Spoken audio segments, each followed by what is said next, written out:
Hi, welcome to the startup process. Sports have existed for as long as history itself. We humans as a species are very fascinated by everything that gets the adrenaline rushing through our veins.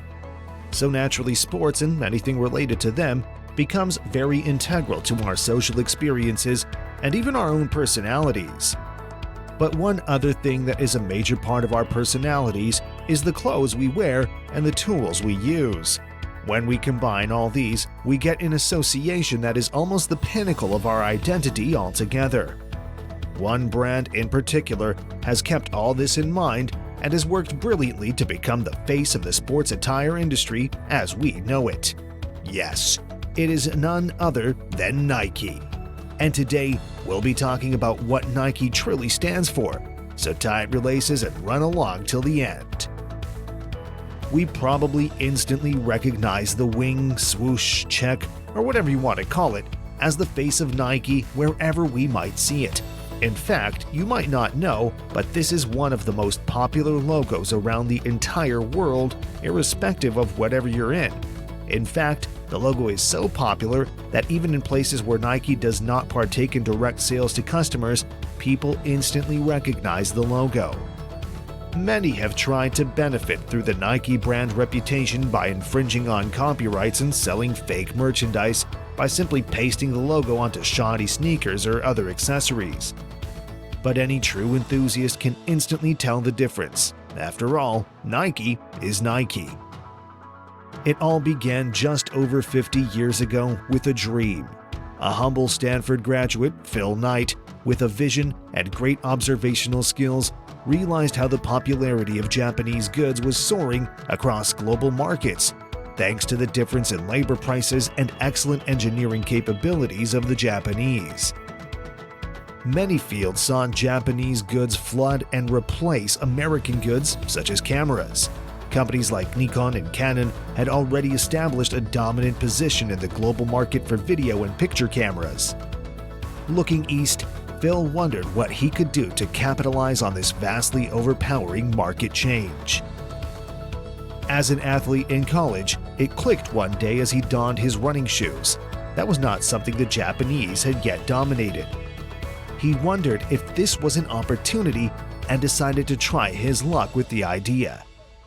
At the time, Puma and Adidas were the leading brands in sportswear across the world, and Phil was curious if he could gradually work his way towards changing that position. So after graduating in 1962, he went to Japan as a simple tourist, scanning his way through the markets to explore potential partners. With little to offer, he did not have high expectations until he came across a company called Onitsuka Tiger, which made seemingly excellent shoes. To his surprise, the company's owner decided to accept Phil's proposal of introducing the Tiger shoes to the US market. In 1963, Phil received his first shipment of just 12 shoes due to his meager initial capital and decided to try his luck at running tracks with his local community. Luckily for him, the shoes proved to be an exciting prospect for many, and he managed to sell all his stock. He knew instantly that there was something serious that these shoes could offer, so he went to his former coach and mentor, Bill, a well-known coach who had trained many Olympic athletes, Bowerman, and introduced the idea to him. Bowerman loved the shoes, and the two decided to partner up. It was settled that Phil would look at the business aspect, whilst Bill would use his links and sports know-how to market their idea. The following year, the two put together $1,000 as their first joint investment and managed to sell all their stock and generate a revenue of around $8,000. Whilst everything seemed to be gradually getting better, Bill was still exploring and re-engineering the shoes to make improvements. He came up with a famous design and relayed it back to their suppliers in Japan, which came out as the Cortez shoes. By 1968, these shoes had grown to be popular enough to generate revenue of over $300,000. Things were getting so fast that demand massively outnumbered supply. So after their contract with Onitsuka Tiger expired in 1972, Phil and Bill decided to take matters into their own hands. They made agreements with a number of subcontractors to produce their designed shoes at a higher volume. This time, the timing was everything as the 1972 Olympics approached. The two decided to launch their business anew and recreate their idea in the form of a brand that was finally to become Nike. You would be surprised to know that the name Nike was actually suggested by one of their early employees who recommended the name as it was after the Greek goddess of victory, something that would perfectly align the brand with the positive attitude and sportsman spirit. Something revolutionary for Nike happened at this moment in the most unexpected way. In a run to set up their brand and make a massive debut during the Olympics, Phil was looking towards developing a logo.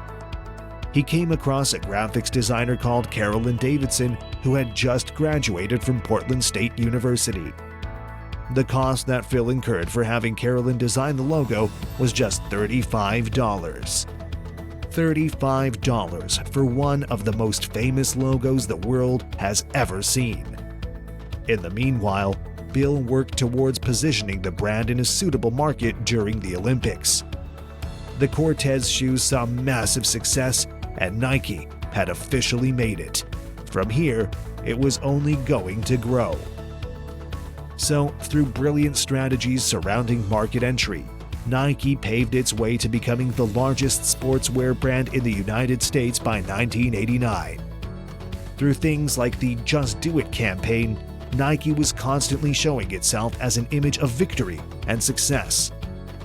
The marketing strategies for Nike continued to evolve, and through intuition, Nike kept signing rookie athletes which it saw potential in.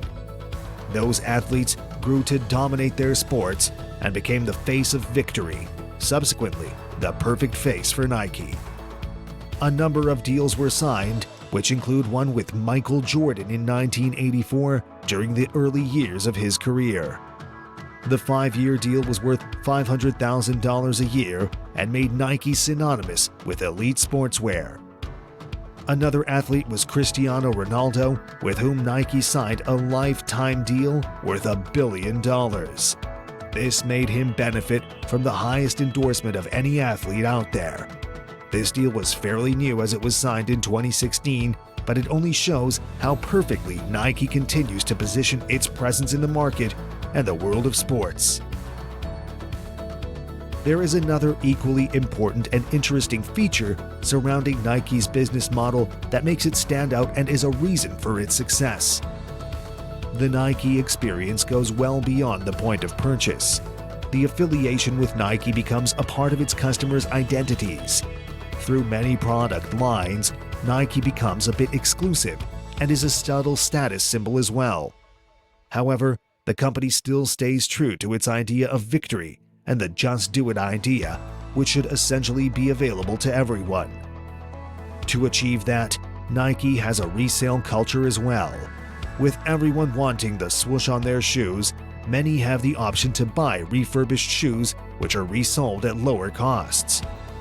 An idea about how much people are willing to buy these resale shoes might be grasped by the fact that this resale market is worth almost $1 billion. Although Nike has come under scrutiny for scandals involving officials are trying to resell older shoes themselves, the demand for Nike sneakers has still not declined.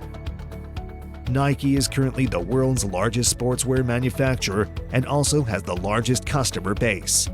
Today, it produces more than just shoes, with its product line including sports apparel and equipment like baseball bats, golf clubs, basketballs, footballs, rackets, swimming accessories, and much more.